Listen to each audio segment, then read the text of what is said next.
Sup you beautiful people, hope you've had a fantastic day. Welcome back to another new episode of What If Deku Had the Powers of inFAMOUS. All he ever wanted was to be a hero. All he ever wanted was to save people. Well, be careful what you wish for Izuku Midoriya, because the universe just might grant it, in the worst possible way. If you guys enjoy this what if, comment down below and let me know. And go ahead and check out other what ifs in the channel after watching this video.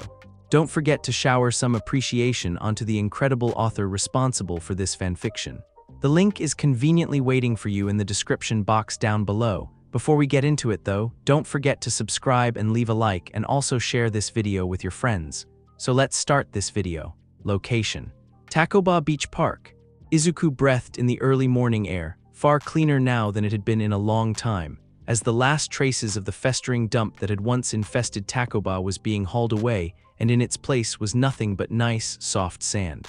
The sun was just beginning to crest the horizon now, creating an aurora of color across the misty ocean water that stung his eyes even as he forced them to see.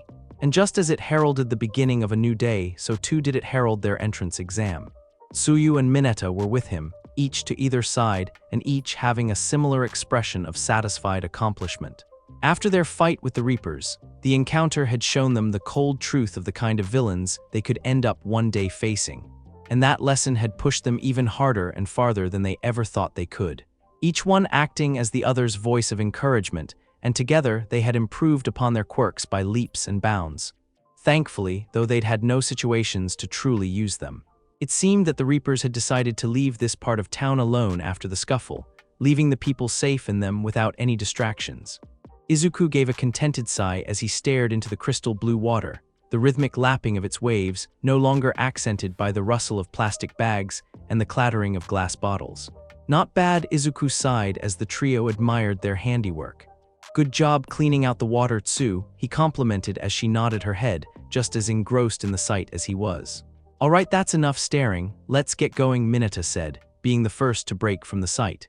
Izuku was surprised by this. Even after training for so long, Mineta had always been the first to suggest taking a quick break or cutting the training an hour early. He had trained hard certainly, but old habits die hard. Giving his friend a curious look, the shorter boy smacked his fist into his open palm, a fire of determination burning in his eyes. After all the training we've been doing, I'm pumped for the exam, he said, shadowing boxing the air. Besides, it's not like we have all day, Izuku agreed with him, but there was one thing he wanted to know first. Before we go, I kinda wanna ask you something, he said, looking back at their resident frog girl, who was looking decidedly less frog than when they had first met, as she looked at him with crystal eyes that he enjoyed looking at more and more. Why do you want to be a hero, he asked, genuinely curious over her reasons for all of this. What drove her, what goal laid at the end of her road that was so important that she would take the path of a hero? I mean, I already know why he wants to be one, he said with a smile, thinking about how many times Mineta had talked to him about all the girls they were going to get once they went pro. Tsu looked back to the ocean and was silent for a moment, an unreadable expression in her eyes and making him think that he crossed some sort of line. Freedom, she finally answered, and her silence showed that she wasn't interested in elaborating.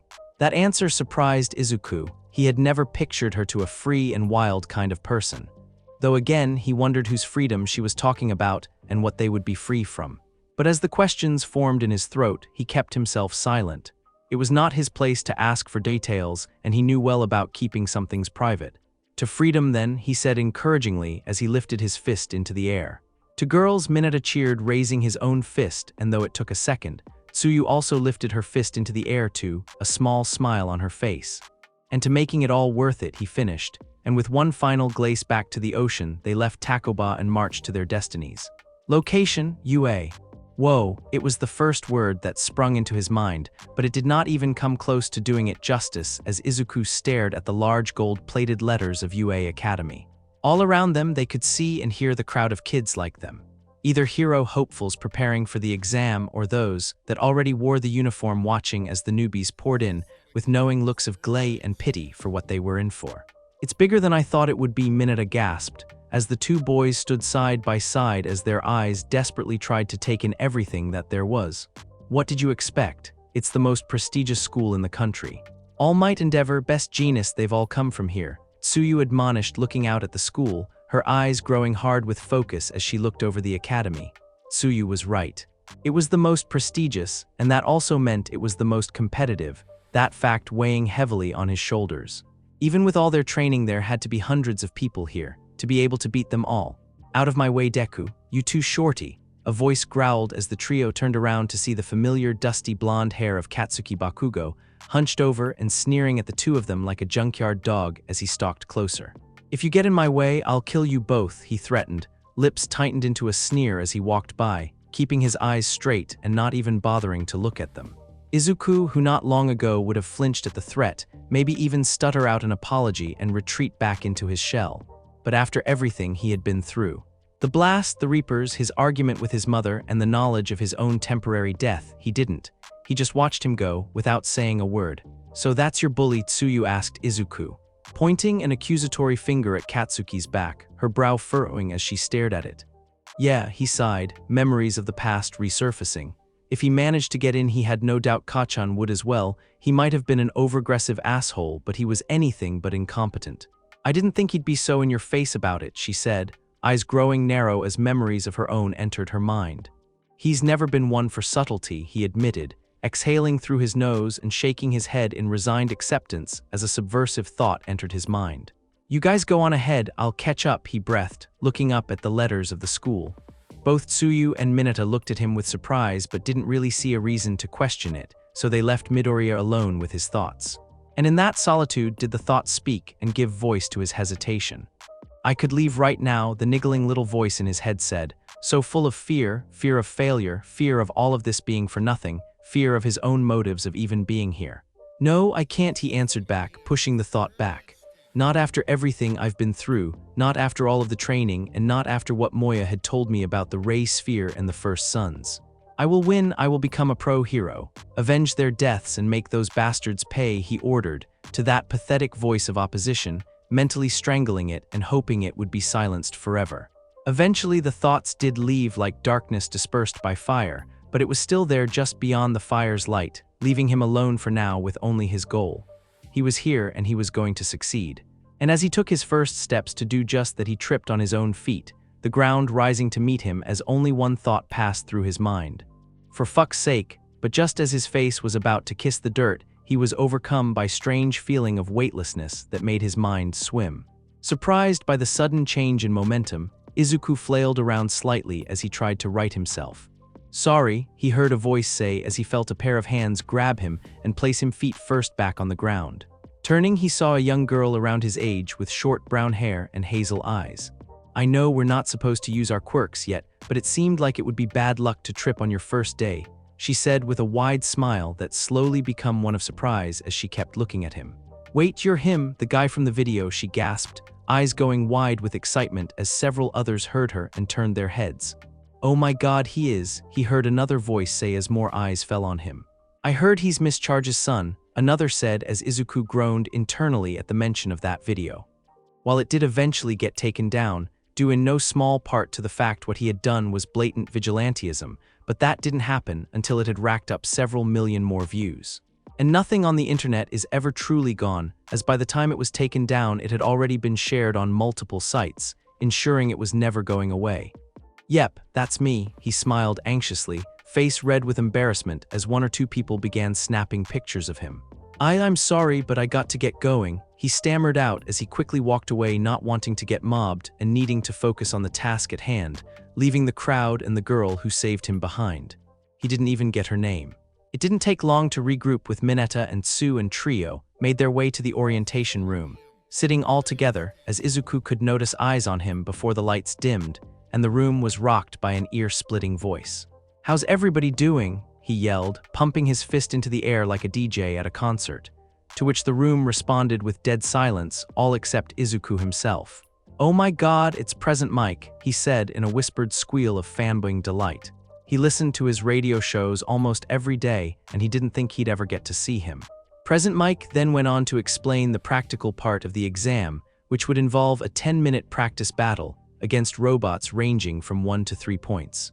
"Sensei, on the printed copy it shows images for 4 robots, not 3. If this is a mistake, it looks poorly on the educational integrity of this school," a young blue-haired boy with glasses said, standing up straight as an arrow, and with light shining on him, he seemed to not care at all for the disruption he was making. "And you," he said, turning and pointing a finger at Izuku, which shocked the young man. "You shame this bastion of heroism with your presence. A vigilante with no regard for the law such as you has no place here. Worse still is that you would distract students that wish to be true heroes with your constant mumbling. You should leave and never come back," he demanded, staring daggers at the green-haired boy. Izuku was left dumbfounded by the absolute lack of self-awareness this man possessed. This man's outburst over something the teacher was probably about to explain had distracted more people than his mumbling could have ever hoped to. And who was he to tell him he could not be a true hero, as images of Bakugo saying similar things flooded his mind? But his friends were in no such position for silence. "Your yelling disrupted the teacher. You should be quiet and let him talk," Tsuyu countered, leaning in and letting a drop of anger coat her words. "Yeah, Midoriya fought real villains while you were busy polishing your glasses. Who the hell are you to judge him?" Mineta yelled, not letting anyone say something negative about his friend. Thankfully, though, the teacher was able to wrangle the argument down and explain that the fourth robot was worth 0 points, made to be an obstacle, and that it was best to run away. After that, they were all given a card detailing which combat zone they were assigned to. Midoriya had Zone B, Mineta had Zone D, and Tsuyu Zone E. "Even though we were right next to each other, we all got different zones," Izuku complained as he stared at his card. He was hoping the three of them could work together so that they had a higher chance of all of them getting in. "Probably so that friends can't work together," Tsuyu answered. "Well, no matter what happens, let's give it our all," Izuku said as Mineta and Tsu nodded in agreement and gave each other. As the trio began to filter out to their spate buses, Mineta called out to Izuku. "Half as long," he said. "Twice as bright," Izuku answered. Location: Zone B. Midoriya could only marvel at the size of the mock city they were going to use, and the fact there were several of them on UA boggled his mind. The walls alone that surrounded it must have been at least 100 feet tall. There were around 20 other people here, and as the stretched and prepared they all gave him wary looks that unsettled him. Then, though he saw the girl from before that had saved him from tripping over himself, and remembered he hadn't thanked her. But not before he could even take his first step to approach her did he feel a hand land on his shoulder. As he turned around, he was unfortunately greeted by the face of the guy from orientation, and from the look in his eyes he seemed like he was on the warpath. "She seems to be preparing. I think you should leave her to it," he said, hand still clasped around his shoulder. As before with Bakugo, now with this new guy, where once he would have shied away, now he could only feel indignant rage as he smacked away the taller boy's hand. "What is your problem?" he demanded, drawing the attention of everyone else. "As I said, I will not allow a vigilante to besmirch this academy," he staring down his nose at Izuku. At that, Izuku had just about had it with him. He was not about his moral character questioned by a man whose mouth was too big for his brain. But just as he was about to give this guy a piece of his mind. "Alrighty everyone, you got 10 minutes, get going," Present Mike yelled as the blue-haired boy along with everyone else ran. Leaving Midoriya with his anger he decided he was going to take out on the robots as he charged behind the pack. Looking up at the power lines that ran throughout the city, he decided it was time to reveal one of his new abilities. Leaping high, he latched onto one of the electrical poles and climbed it in seconds. Taking only a moment to steady himself, he jumped onto the power line and introduced his induction grind. Remember his time training on the metal rails of Takoba, he leaned forward, electricity lapping at his feet as he sped across the power lines, picking up more and more speed until he saw his first 2 targets. A 1 and 2 point robot whose red eyes glared at him with mechanical intensity as they readied their weapons. The robots fired, machine guns whirling to life as a barrage of rubber bullets sprung forth. Izuku, for his part, unleashed his second ability, calling to mind his attempts to mimic Tsuyu's power as a large shield of electrical energy erupted from his palm. The robots had their attacks completely nullified as the projectiles disintegrated on contact. Their mass turned to energy that made Izuku feel like he had just drank several energy drinks. As their guns ran empty, Midoriya deactivated his polarity wall and reached for his waist where his electro whip hung. Unfurling it in one smooth motion, he let his electricity flow into it, its form crackling with singular purpose. Pulling his arm back, he sent the tip of his whip right into the head of the 1 point robot, the whip extending like a metallic worm. The energy of the whip condensing into a single point as it connected, the sound of a thunderclap echoing out as it shattered into pieces. But as he turned his hand to destroy the 2-point, he found himself temporarily blinded by a shining beam of light that scrapped the bot in one hit. This sudden lack of eyesight made the young boy lose his balance as he fell of the power line, stopping his descent as he latched onto the line with his one free hand. "Thank you, Monami, we make a great team. Au revoir," he heard a flamboyant voice say as he just caught the image of blonde hair before whoever it was turned a corner, leaving him alone in the street. Izuku cursed under his breath as he hoisted himself back onto the power line. Not wasting any more time, he used his radar pulse and continued on, keeping up the pressure, using his radar pulse to find and take out any robots others might have missed, until he came to a large intersection with several other participants facing a group of robots. Izuku took what shots he could, aiming for the heads and anything that looked volatile on the robots' bodies, as one of the 2-point robots vibrated furiously before exploding. Not letting up, he spotted a 3-pointer that had the body of a spider and many glowing red eyes. He watched as it zeroed in on him and unleashed a barrage of missiles at him.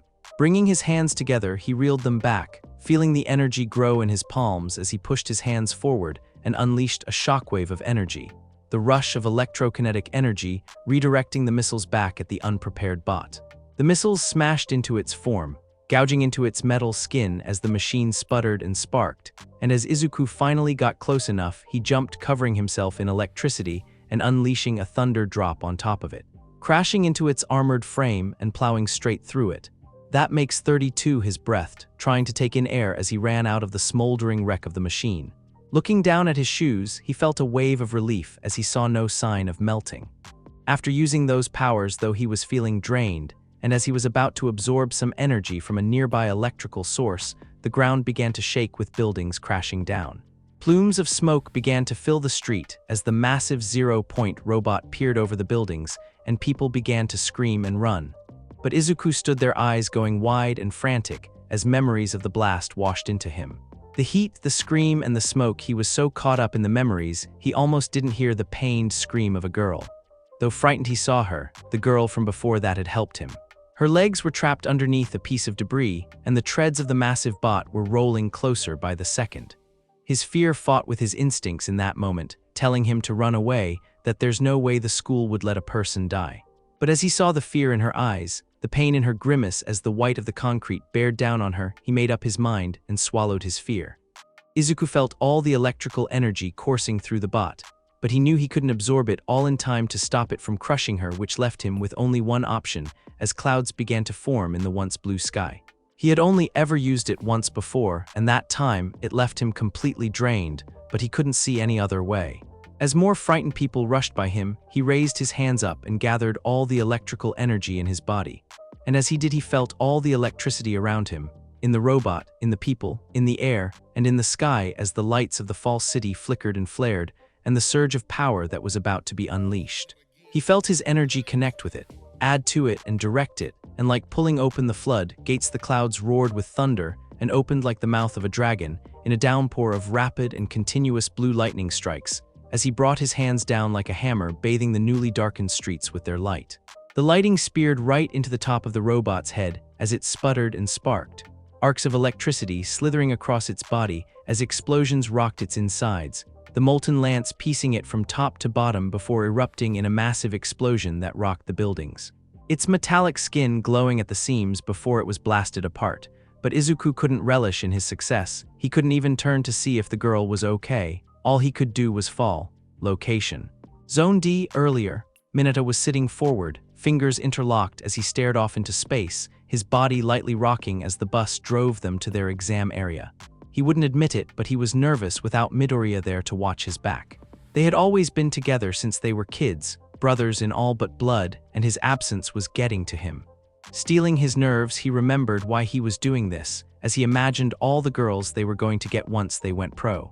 Once he aced this exam, him and Midoriya were going to get all the girls. It was going to be a veritable buffet of bombshells.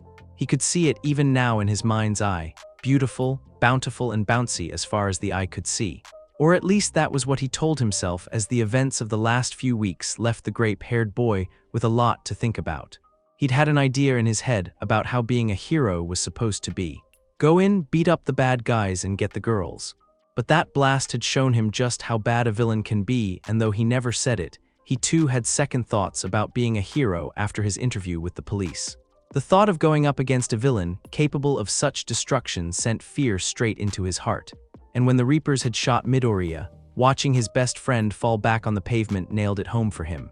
One false step, one wrong move, and that's that. No money, no parties, no fangirls, nothing but a 6-foot hole to lay in forever. And that was what made him respect Izuku so much.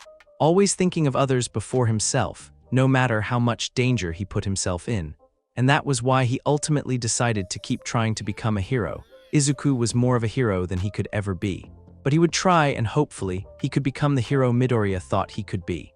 But as he was deep in thought, he was pulled from them when he could hear the snickering, as he looked into the eyes of a boy and girl, giving him jeering and mocking looks as they looked over what they must have thought was a weak little man, not even worth being considered a threat to their chances of getting in. He would make them regret that assessment as they all gave him the same look.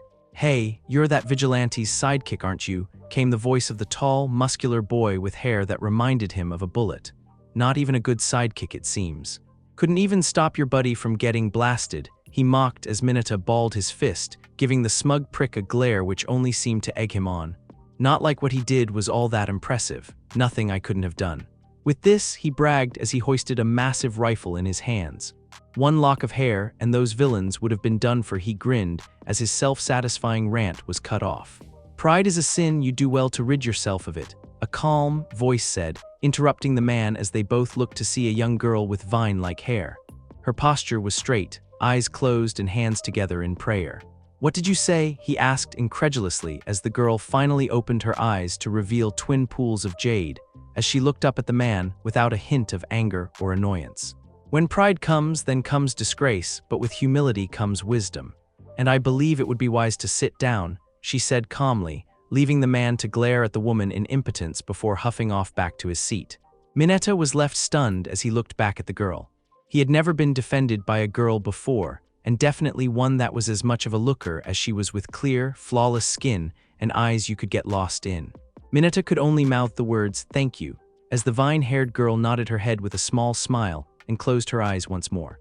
Was this the start of his popular phase, he thought to himself, as the idea brought a devious smile to his face before it was cut off as he noticed the man sitting next to him, who held what he thought looked like one of the gas masks used in World War I. His eyes were a mixture of all-consuming panic and frightful intensity as he kept his eyes focuses on the douche with the gun. "Hey, you a light?" Mineta tried to ask, placing a gentle hand on the brown-haired kid's shoulder. This seemed to knock the boy out of his internal world as he whipped his head around, his eyes hard as ice. "What do you want?" he barked defensively, pulling himself away from his grasp. "Whoa, you just look stressed out," Mineta said, lifting his hands in a disarming gesture as the boy's shoulders eventually slackened and turned down to look at the red lenses of his mask. "It's none of your business," he growled as Mineta internally groaned at having to deal with another guy with a pissy attitude. "He not know what to do," a feminine voice said as Mineta looked further down the line to see another young girl sitting on the other side of the sullen boy, her blonde hair revealing her foreign heritage. The girl also had 2 horns on her head and hooves instead of feet. His quirk gas, robots no work. The boy looked like he was going to say something to the girl, but settled for a look of annoyance as he scowled, and Mineta breathed through his teeth, a look of understanding. "Yeah, I can see how that might be a bit of an issue," he said with a tense smile, though the boy didn't respond, leaving the smaller boy with his thoughts one last time. Eventually, they did get to their zone and filed out, Ada giving himself a few last calming breaths as he took off his shoes, to the amused looks of some of his fellow competitors. He just smiled back as the door opened and the exam began. Quickly, he found him at the back of the pack, but he had prepared for that as he tossed one of his balls on the ground and hoped on it. The purple ball gave him all the bounce he needed as he sprung off it, sailing through the air and tossing a ball where he was going to land, and repeated the process. As he bounded of the second ball, he recalled fondly of the time him and Izuku had a sleepover. They had gotten it into their heads that it would be a good idea to cover the floor in his balls and put a blanket over it to make a trampoline. It had worked, almost hit their heads on the ceiling, but it worked, but it did end up staining the blanket and the floor.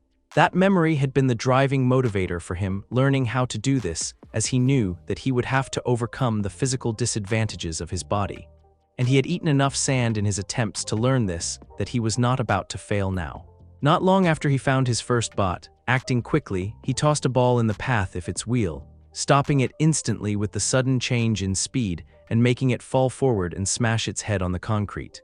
Letting himself have a moment of joy at his first victory, he continued on hopping from ball to ball and immobilizing any bots he came across. He even managed to save a girl almost as short as him with brown hair that obscured her eyes as he flashed a confident smile to her as he bounced away. Oh yeah, popular phase is a go, but as he continued on he heard a scream and the sound of a gun from close by. Quickly, he jumped over and was greeted to a street that was filled with a thick purple mist. Not trusting the gas, Mineta jumped from his ball to the ledge of a nearby building and tried his best to look inside. Through the mist, he could see the form of a massive three-point robot, a robot that was sporting a massive gaping hole in its head. But along with it, there were several other, more human shapes.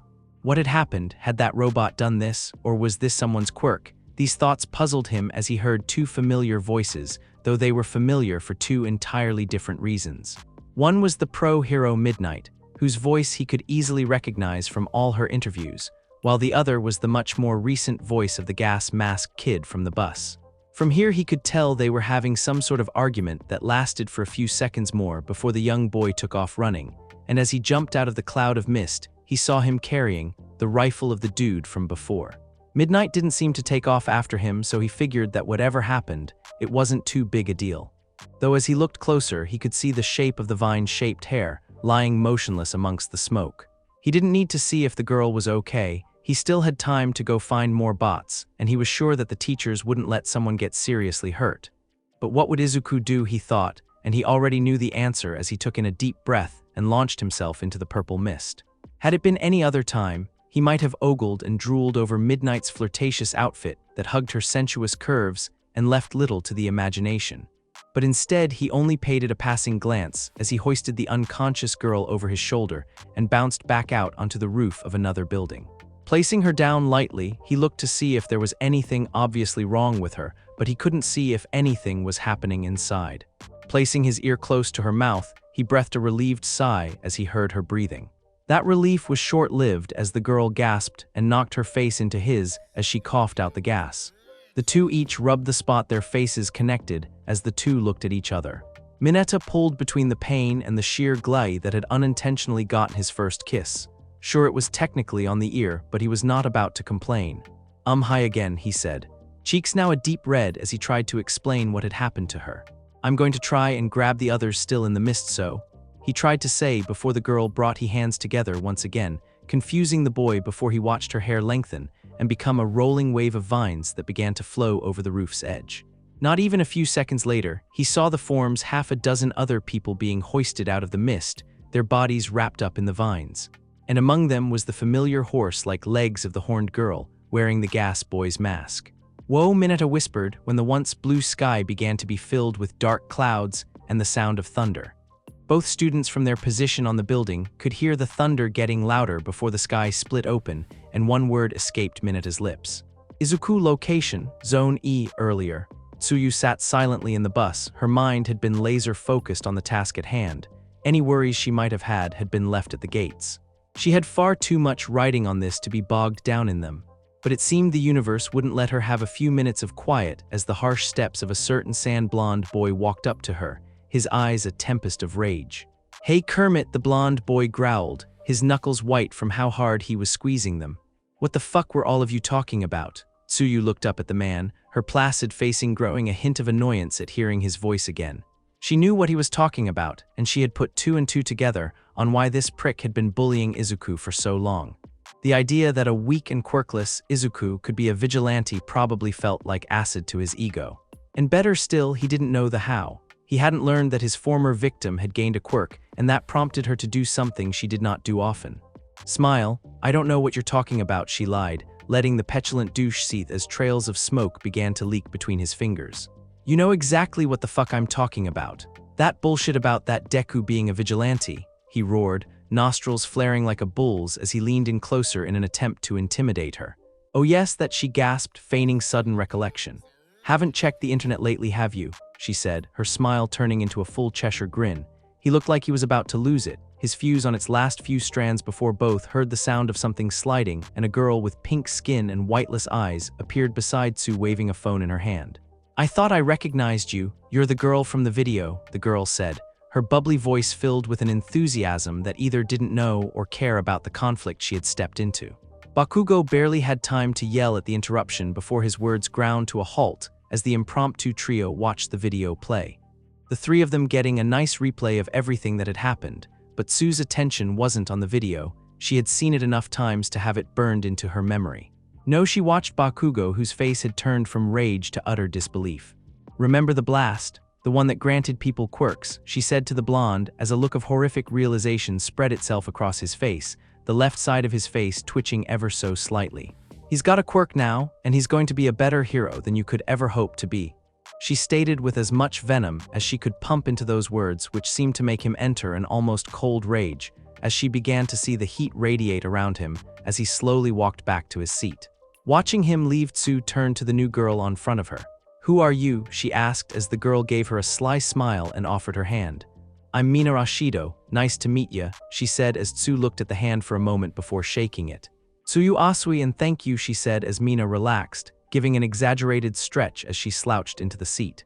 "No problem. If there's anything I hate, it's bullies," she affirmed, giving Tsu another large smile to which she gave a small one in return. The rest of the trip was done in a comfortable silence between them. But by the time the door of the bus opened, the inside had become a sauna as everyone poured out into the fresh, cool air. The last to leave was Bakugo, whose body almost seeming to glow under his clothes as he stepped off the bus, the metal almost seeming to bend under the dual assault of the heat and his weight. Everyone avoided the blonde as if he were a raging fire as the door began to open. The blonde had been the first to act, not even waiting for it to fully open as he launched himself with a large explosion, clearing the gate and leaving the edges of the metal gate red hot. Stunned for only a second, the rest of the contestants hurried forth, doing their best to avoid the hot metal. Tsu took off running, letting her newfound strength fill her legs as with a single hop she jumped 60 feet into the air. All that training had done wonders for her body. She felt stronger than she had ever felt before. And from her vantage point, she could see her first targets. First, there was a 1-point bot and a 2-point robot that had the body of a scorpion. Landing with a loud boom that didn't hurt her at all as she readied herself, remembering her training with Izuku, pooling the water at the tip of her finger until the pressure became too much and a stream of high-pressure water sliced across the bot, cutting it clean in two. The one-pointer, seeing its comrade fall, charged her, firing off a barrage of rubber bullets. In response, Tsu created a shield of water in front of her, the bullets deforming the shield only to fall to the ground as the surface tension held. The robot did not let up as it finally closed the distance, aiming to crush her with its massive arms. Tsu, for her part, pulled her hands back, the water flowing with it as she threw her arms forward, the shield reforming into a net that launched the bot into the side of a building. The robot, unable to break the surface tension of its prison, eventually shut down. Taking in a breath she forgot to take, she moved forward, feeling only a small sense of thirst as she took down any bots she came across, though they were far fewer than she had expected. But she didn't need to wonder why for long as the heat grew, and she found more and more puddles of melted metal and asphalt that she guessed were former robots. Then she felt the ground shake as a deafening explosion rocked the building she was standing on.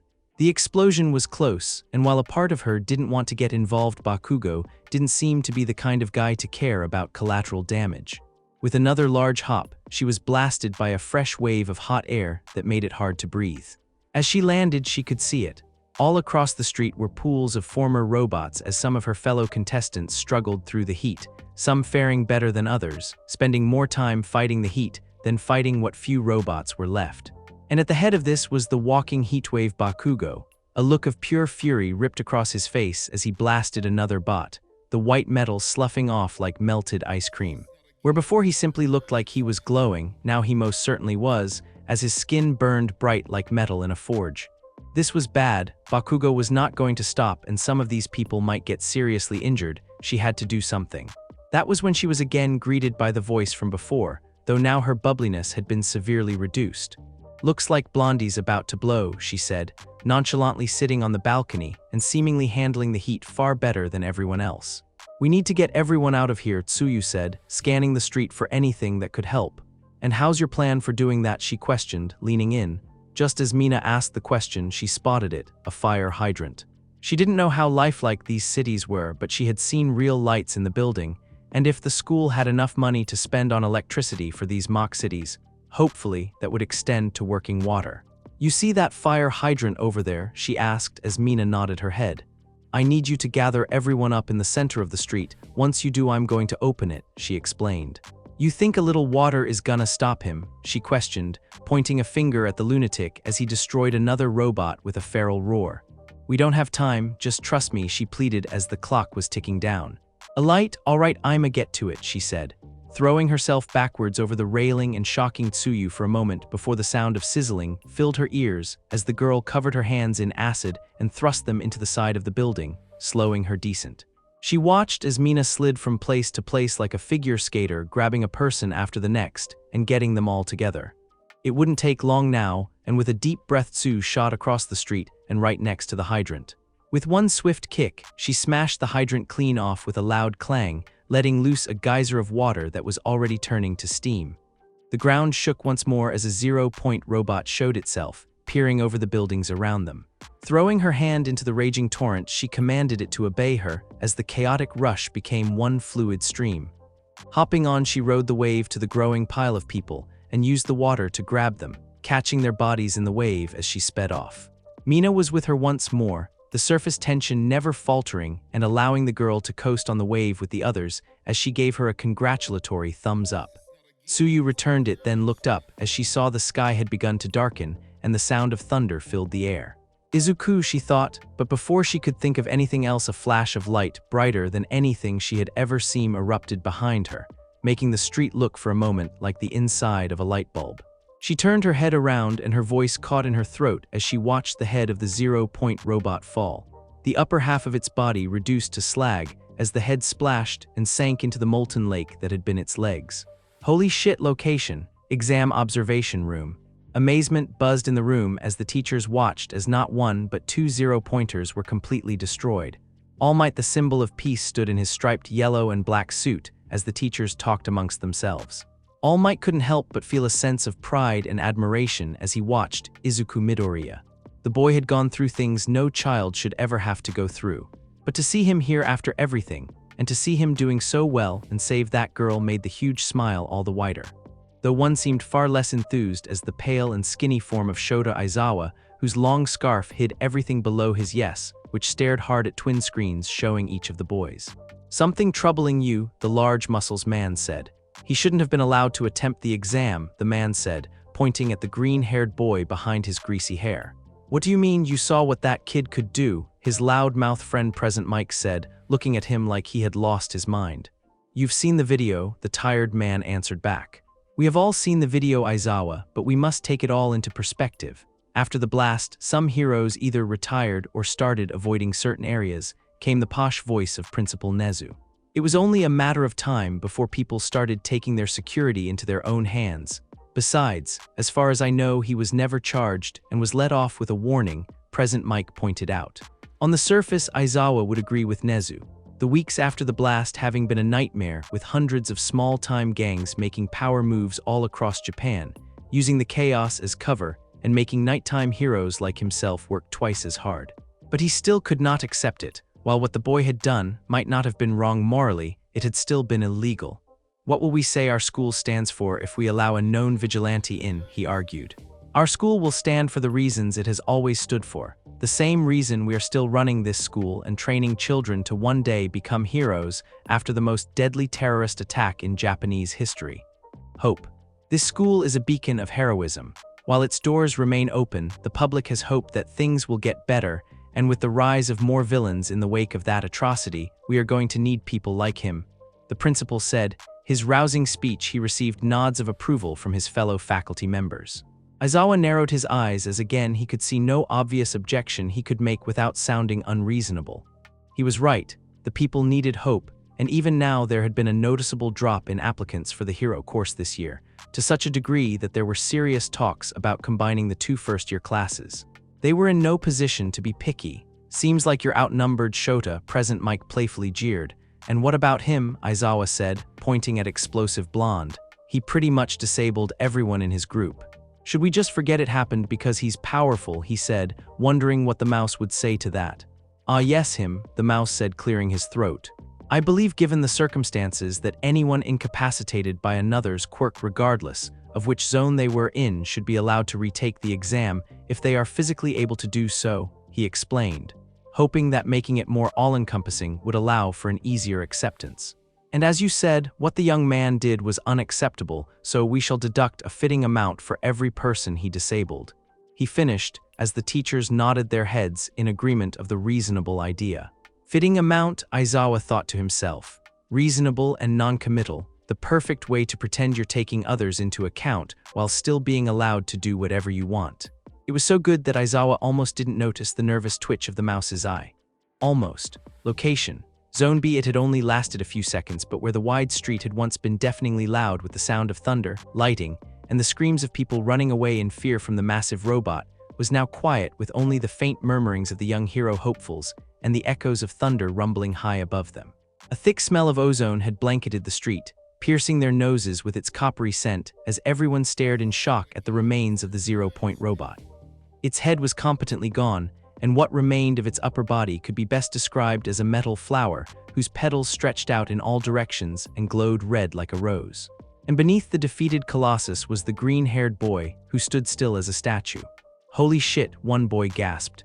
"Did he just change the weather?" another boy said in awe as he stared up into the once blue and cloudless sky that was now covered in thick, dark clouds.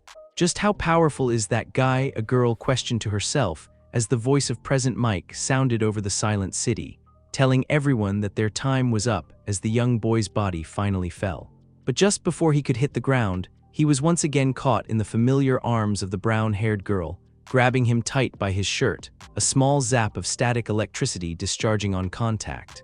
She yelped lightly but kept her grip firm as she used her quirk on him, making him become completely weightless before he was laid on the ground, face towards the sky. Izuku could barely hear anything, all of his senses felt muffled and distant. All except one, pain. He felt like a rolled-up tube of toothpaste, all of his electrical energy having been poured into that attack. Not that he could have stopped if he tried, it was the largest downside of that attack, and once he opened the gates it became too difficult to shut them again, forcing him to ride it out until he was completely drained. And his body was paying for it. His head felt like an elephant was sitting on it, and every muscle fired off randomly in spasms that rippled across his whole body. "I said, are you okay?" he began to hear, the voice echoing like he was inside a large tunnel. It was agonizing as he forced the muscles in his neck to turn, looking to his left so he could see the familiar face of the girl from before. Her eyes were that of worry, and all the hair on her head was standing on end from the ambient electrical energy. He couldn't do much more than give a weak smile, his throat too tight and dry to give a proper response. The girl, though, didn't seem to mind as she gave a relieved sigh and smiled back at him, though that was quickly followed up by pained expression as she looked down at her legs. Izuku rotated his eyes as far as they could till his vision began to blur, but he could see a dark patch on her leg. He tried to force himself to stand up or at least sit and try to help her, but the pained squeak that left his lips were his only reward for his half-thought attempt. It was then that they heard the rhythmic tapping of something coming closer as the form of a short old woman came into his view. She was dressed in a white lab coat and her eyes were hidden behind an opaque purple visor. "Move aside, dearie. Let me have a good look at him," the doctor said, shooing the girl back with her cane that was in the shape of a syringe. "Who is she?" he heard someone else say as he too wondered that. "That is Mademoiselle Recovery Girl. She is the backbone of the school," he heard a familiar flamboyant voice answer back. "How are you feeling?" she asked as looked down at him. "Drained, Izuku," he barely managed to wheeze out as the woman nodded her head and motioned for something he could not see. He then heard the sound of something rolling until he saw a small robot roll up next to him and take his hand. Almost immediately after making contact, Izuku's body began absorbing the electricity in the robot, drinking in every last volt. And though it was like giving a man dying of thirst a single shot of water, it was a welcome relief, the color returning to the edges of his vision as the vice around his head began to slacken ever so slightly. "Feeling better?" she asked as the robot collapsed, completely drained. "Yes," he said, easier this time as he sluggishly managed to pull himself into a sitting position, breathing deep and heavy through his teeth as shaky limbs did their best to keep him upright. "Good time for you then," the old lady said, turning to the girl before she puckered her lips, stretching them to a cartoonish degree as she planted them on their girl's forehead. After that, the girl's body was covered in green aura as the pained expression gave way to one of relief, her legs glowing even brighter. He was about to try and ask if she was all right before the girl slumped on the ground. "Oh, she'll be fine. My quirk allows the body to heal much faster, but the person is left rather tired afterwards," she explained, noting his worried expression as two more robots carrying a stretcher came rolling up. "Now then, if you're good to stand, I'll be going. There's many more who need my attention," she said as she turned back around, the robots carrying the unconscious girl with them as they followed after her. Taking in another breath, he forced his feet underneath him. His body was practically vibrating as he forced himself to stand, but as he tried to take a step, his legs gave out on him and nearly fell face first again if it wasn't for him being caught one last time. Looking up, he was surprised to see the blue-haired boy from before looking down at him. He wanted to push away, to say that he could walk on his own, but he didn't have the strength, and it seemed the other boy knew this as well. So with a huff, he resigned himself to being helped by the previously annoying boy as the pair, along with everyone else, began their march out of the city. The walk back was thankfully rather quiet, save for only the whispered gossip of his fellow competitors as they sneaked looks back towards him, and Izuku asking the boy carrying him to stop for a moment whenever they neared a source of electricity. The boy silently following his instruction as he let the energy flow into him, letting the feeling of pain slowly begin to wash away as he absorbed more and more. By the time they had returned to the bus, Izuku had ceased limping, the muscle spasms having finally become manageable as they climbed onto the bus. Both he and the boy gave each other one last look as Izuku sat himself down, a silent thank you shared between them before he went to his seat as well. With a tired sigh, he closed his eyes, allowing himself a short rest as the rumbling of the bus lulled him into a light sleep. When the bus stopped for the final time, Izuku was the last to leave, dragging himself slowly out of his seat and off the bus. Rubbing his eyes, he was rejuvenated when his ears were greeted by a familiar voice. "Izuku, Mineta," yelled as the smaller boy came running up to him, a wide smile on his face. "I saw the sky go dark and a big flash of light. What happened?" he asked as someone new came up behind them. It was a girl around Izuku's height with thorny, vine-like hair who walked with a gait that was equal parts graceful and purposeful as she went to stand beside Mineta. "Oh yeah, this is Ibara Shiozaki, and this is the guy I've been telling you about, Izuku Midoriya," he introduced, realizing she was behind him. "It's a pleasure to meet you, Midoriya. Mineta has been telling me a lot about you," she said, smiling warmly and lightly bowing her head. "Really, only good things, I hope," he answered back, eyeing his best friend playfully over what ideas he had filled her head with.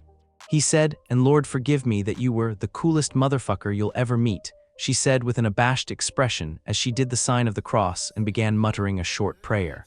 Mineta rubbed the back of his head, a tinge of red coloring his cheeks as the Shiozaki repeated him.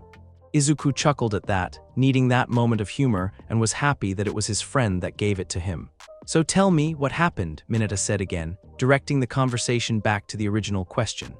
"There was this girl trapped underneath some rubble. The zero-pointer was about to crush her, so I called down a lighting storm and blew it up," he explained, and while Mineta had seen him use his lighting storm once before, Shiozaki had not. "You blew up a robot the size of a 10-story building by calling down lighting from the sky," she said, her earlier serene expression completely done away with as she looked at him with wide eyes and a slack jaw. Izuku merely shrugged his shoulders. "Yep, told you. He's cool," Mineta said, nodding his head with a look of satisfaction. The conversation was redirected once again, though, by the appearance of another pair of faces, and just like the one before, one was familiar, the other not. "Hey Tsu, how'd your exam go?" he asked, though he could tell just by looking at her she was tired. "It would have gone better if Blondie hadn't cooked the whole city," the unfamiliar girl answered for her, as Izuku was struck by her bright pink skin and dark eyes. She was wearing ripped jeans and a black shirt with big pink letters on it as she walked, hands on her hips, and a scowl on her face that almost reminded him of Bakugo. But speaking of him, Izuku's face turned to one of concern, as the thought of Katsuki going overboard turned his tired mind fully awake. You should have seen him. By the end, he was glowing like a furnace, melting robots, and made nearly half the group collapse from the heat, Tsu explained, and with each description Izuku became more and more confused. "Izuku, he melted the zero-pointer down to its legs," she finished, finally taking in a breath and letting that new information sit in the air. That didn't make any sense. Katsuki's quirk was explosions, and most of the damage came from the force of the blast itself, not the heat. Sure, the heat could have possibly melted a single part of a robot, but to melt the zero-pointer to that degree, He and Mineta had never seen him have anywhere near that kind of power. Neither had they ever seen him glow before, and that description threw the forest-haired boy's head for a loop. "What do you mean by glowing?" he said, trying to piece together as much information as he could. "It means what it means." He was running hot, hotter than a car engine in July, and steam rolling off of him like he just came out of a sauna, the girl said, talking with her hands as much as her mouth. "Steam?" Izuku questioned, as he and Mineta looked to each other as the same horrible conclusion entered their minds. "Douchebag almost made it impossible for me to get any points. Spent most of the exam helping her get everyone away from him," the pink-skinned girl said, pointing to Tsuyu as her yellow eyes narrowed. "Do you think he got a new power?" to Mineta said to Izuku, being the first to speak of what they both feared. "God, I hope not," he thought to himself. Bakugo was bad enough as he was. To think that he could have a second, and even more powerful quirk made him breath through his teeth. "Please excuse me, but who are you?" Shiozaki asked, knowing neither of them and only recognizing the long-haired girl because of the outburst during the orientation. "I am Ibara Shiozaki." Tsuyu gave a small look of embarrassment in forgetting to introduce herself and quickly reintroduced herself and Mina to everyone. But the mention of Izuku's name seemed to flip a switch in the pink girl's mind as a sly smile drew across her as she sauntered up to him and extended her hand. "So you're the electric man. I saw your video, I like your style," she hummed as Izuku respectfully, though with slight hesitation shook her hand, blindsided by the sudden shift in attitude as he fought to keep his mind focused. "I think we should all get going. It's been a long day and I'm feeling pretty drained," he said, not completely lying and being too tired to properly deal with all this new information. He could cross the Bakugo Bridge when he came to it. "Yeah, he's right. I'm feeling dried out from all that heat," Tsuyu said, as Izuku breathed an internal sigh of thanks. The two began to walk away, and it seemed Mineta was getting the hint as he and Shiozaki began walking with them. When he looked back at Mina, he was thankful she didn't appear upset, as she walked with her hands resting on the back of her as she looked back at him with that same sly smile. Achako's eyes slowly peeled open, dry and irritated by the intrusion of light as she exhaled a low breath. She felt so tired as she slowly pulled her hand to her face, resting it there and slowly rubbing her eyes as she finally began to see what was around her. From the looks of it, she was in some sort of hospital room, the off-green curtains surrounding her bed and the unmistakable scent of disinfectant in the air. Rummaging through her mind, she tried to remember what exactly had happened that brought her here. She had been trapped underneath something, a loud rumbling, and then there was this bright flash of light. She racked her brain more and more, pushing past the fog as she remembered what the light was. Lightning, it had been lighting, and the vigilante boy had saved her.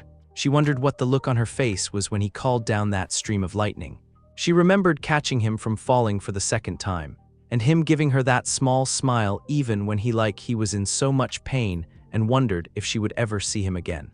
That train of thought leading her to why she was in a medical room as she looked down at her body.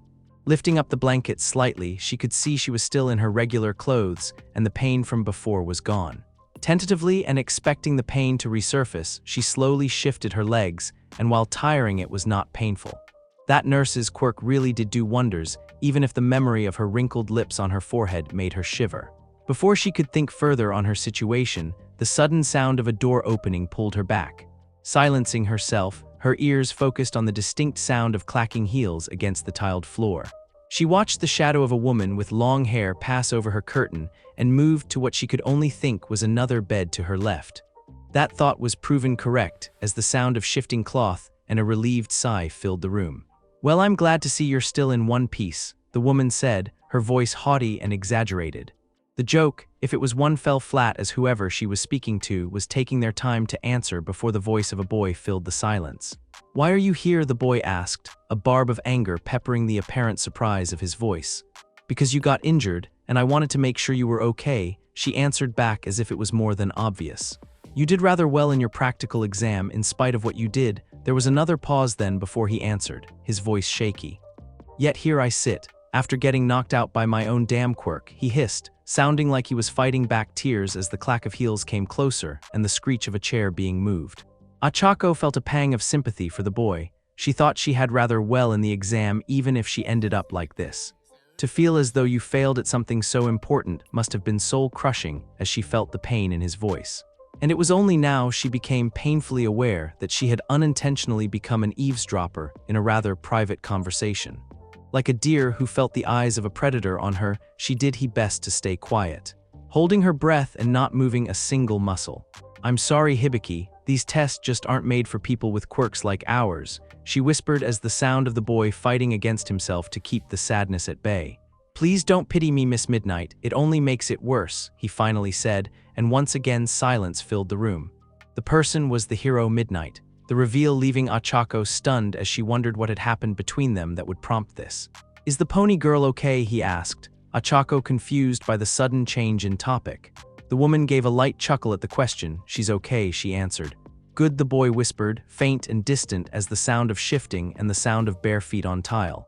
"Wait, did you at least try and apply for the general studies?" she quickly asked, almost sounding desperate. "No, I didn't," Hibiki said as he began walking away, his shadow appearing on Ochako's curtain as he was suddenly hugged from behind my Midnight. "There's always next year, okay, so don't give up. I'll be waiting," she promised as she slowly released him, the boy staying still as a statue before he walked out of the room without saying a word. Miss Midnight's breath then became shaky, hanging her head low as she left shortly after. After that, Ochako sat in the silence, unsure of what exactly she had just witnessed and unsure of what to do now. After 10 minutes of continued silence, she pulled herself out of bed, still groggy but more than able to stand. Pulling back the curtain, she could see the orange rays of evening shining through the window. "Oh crap," she thought to herself. He parents must be worried sick about where she was. Opening the door out of the room, she was greeted by an empty hallway and began her march out of the school. It had been 1 week since the exams, and he had high hopes of having passed it. He knew from self-scoring that he had done well in the written portion of the exam, and he had destroyed a good number of robots. But then there was Mineta and Tsuyu.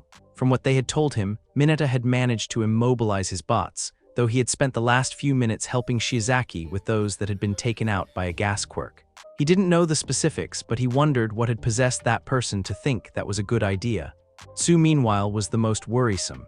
From what she and Mina had said, they did not have a lot of time to get any points, and had spent most of the 10 minutes getting people away from Katsuki. The thought that Tsuyu might not get in because that explosive prick couldn't control himself made him ball his fist anger. They had decided that they would all open their letters at the same time, so that they could celebrate together or console anyone who didn't make it in. But now the time had come, as his mother had come into the living room, a look of internal conflict on her face as she revealed the envelope with a shaky hand. He had called both Tsuyu and Mineta not long after, and they had received their letters as well. So there he was, his foot tapping anxiously as he sat on the couch facing the door, switching from sitting to pacing back and forth every few minutes as the envelope sat unopened on the coffee table. His mother, who was on the couch as well, looked as though she about speak before they heard a knock at the door. Racing to the door, he swung it open and was greeted to both Tsuyu and Mineta, who each showed their envelopes, the bright red wax seal of UA stamped on each. "Hey Mom, we're going to open them in my room," he blurted out as he ushered them inside. He was so caught up in the moment, he almost didn't realize that this was the first time a girl had been to his house, and the first time a girl would be in his room. His face went beet red at the realization and the thoughts that came with it. In that moment, he was almost happy he had destroyed all his All Might merch. He would have died of embarrassment if a girl saw that. But those thoughts were short-lived as they were interrupted by the attention-seeking cough of his mother. "It good to see you again, Asui," she said as she walked up to the trio of children. "It good to see you again to Miss Midoriya, and you call me Tsuyu if you'd like," she said, a hint of nervousness dotting her words as the idea of being in Midoriya's house and being introduced to his mother made her normally cold body begin to heat up. "Okay Tsuyu, welcome to our home," she said, smiling. "But I'd like to talk to Mineta," she said, looking to Izuku, who was looking as confused as everyone else. "It'll only be for a second," she assured, waving her with a smile that turned sly. "Besides, I'm sure you and your girlfriend can think of something to do in the meantime," she implied, as the two's faces each went red as a rose. "Mom," Izuku yelled, but Inko merely shooed them away and leaving her alone with the purple-haired boy. Before the young boy could ask what she wanted, he felt her arms wrap around him in a hug. If anyone was watching, they might think the diminutive pervert would have been overjoyed to be touched by a woman, but they would have been wrong. He was a pervert to be certain, but never to Inko. Not just because she was Midoriya's mom, but because she had always been more of a mother to him than his own. Not that it was exactly a high bar to clear, but she always cleared it with flying colors. And she gave good hugs. "Thank you," she said as Mineta already began to feel the shoulder of his shirt go wet with tears. Thanks for what?" he asked, finally reciprocating the embrace as he wondered where all of this was coming from. inKo was always emotional, even more than Izuku, but this seemed different. For always being there for him, she whispered, pulling away and looking into his eyes. "When the doctors said that he was quirkless, I didn't know what to do. He had always wanted to be a hero, and as he suffered there was nothing I could do to help him," she said, tears streaming down her face. "But then he met you, and it was like the dark cloud that had been hanging over him finally went away. Watching you two grow up together, watching him actually have fun, and finally have someone who didn't treat him badly because of what he was," she praised. But as she did, Mineta couldn't help but feel like an imposter. Even if Izuku had forgiven him, his inactions still weighed heavy on him. "Please, I don't deserve the praise," he confessed, rubbing the back of his neck as he looked from her gaze. "When he needed me, I stood by while he fought the villains," he said, hoping that someone other than himself would hold him accountable for what he did. "Izuku told me everything. You did the right thing trying to stop him, but you know how stubborn he can be," she said with a hurt smile as she remembered that horrible video. "But that's why I need you to keep doing what you're doing," she said as she pulled some tissues from her pocket and dried her eyes. "Where he's going I can't follow, I can't protect him anymore, so please try and keep him safe. Be that voice of reason in his head when he's about to do something dangerous," she almost begged as Mineta felt a tension in his heart. "Can you do that for me, Minoru?" she asked as Mineta slowly began to nod his head. He could never say no to her. "I'll try, Miss Midoriya," he said, his eyes going watery before he quickly wiped them away. "Thank you, now get going. I'm sure they're both wondering what's taking you," she said, giving the small boy a spare tissue which he took gladly as inKo went back to the couch and Mineta went into Izuku's room. inKo still had a mix of emotions about her son becoming a hero, to say the least. After everything that had happened, she had been happy just to still have her son. But after that woman had come to their home and had shown her the footage of her son being a vigilante and fighting villains. But he had been right that Blast had lit a fire in his heart and he wasn't going to stop for anyone, not even her. At that moment she could feel nothing but a bittersweet pride in the boy she had raised, someone who stood up for what he believed in and fought for it, no matter who was against him. As Mineta opened the door to Midoriya's room, he was greeted by the unsurprising sight of both him and Tsuyu sitting on his bed, nervously fidgeting as both looked up to see him enter. "So what did my mother want?" Izuku asked. "Just wanted me to make sure you don't do anything stupid in UA," he said in a haughty tone, smiling to hide the real emotions he was feeling.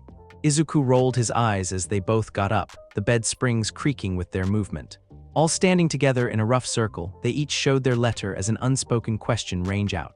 "Who would go first?" "I'll go," Tsuyu volunteered, a look of both resignation and fear slithering onto her face. Better to rip the band-aid off now. Walking to Izuku's desk, she slowly opened the letter, the sound of each small tear of paper like a foreboding bell.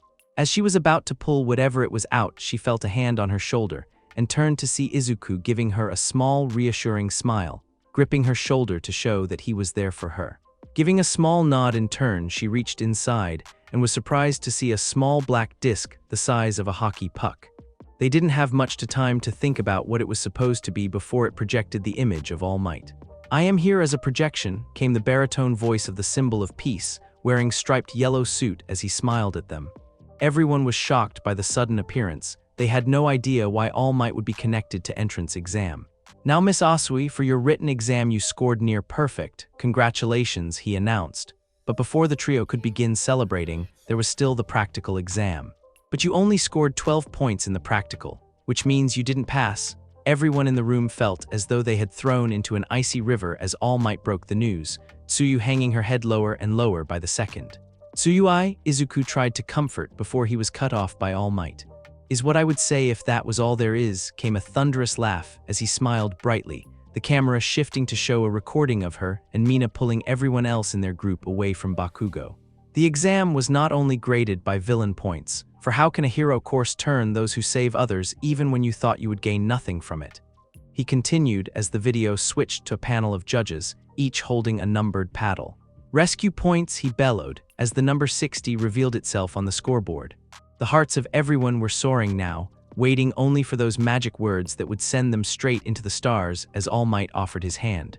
Tsuyu Asui, welcome to your hero academia. The room exploded in cheers as Tsu, with joyful tears in her eyes, turned to Izuku. She practically leapt into his arms, knocking him back as she gripped him tight, looking up at him. Her eyes meeting as her face inched closer and closer, feeling each other's breath against their skin. That was until they noticed the only other person in the room, a person who, with a small line of blood coming from his nose, was staring at them as if he couldn't believe what he was seeing. Each of their faces went beet red as they pulled away, doing their best to act cool from what each of them were about to do. I'll go next, Izuku stammered as he opened his envelope, and the voice of All Might filled the silence. After that, they found out they had all been accepted, each of the celebrating, but not to the same degree of Tsu's acceptance. They were in, and as Izuku looked over to Tsu, his own face still burning hot from their close encounter, he couldn't be happier for it. Thank you so much for joining me on this incredible journey today. I hope you enjoyed exploring the fascinating what-if scenario of Deku. The possibilities were truly mind-blowing. If you found this video entertaining, don't forget to give it a thumbs up, share it with your friends, and subscribe to the channel. Your support means the world to me and inspires me to bring you more captivating content in the future. Stay tuned for more exciting what-if stories and other amazing videos coming your way. Until next time, take care, stay curious.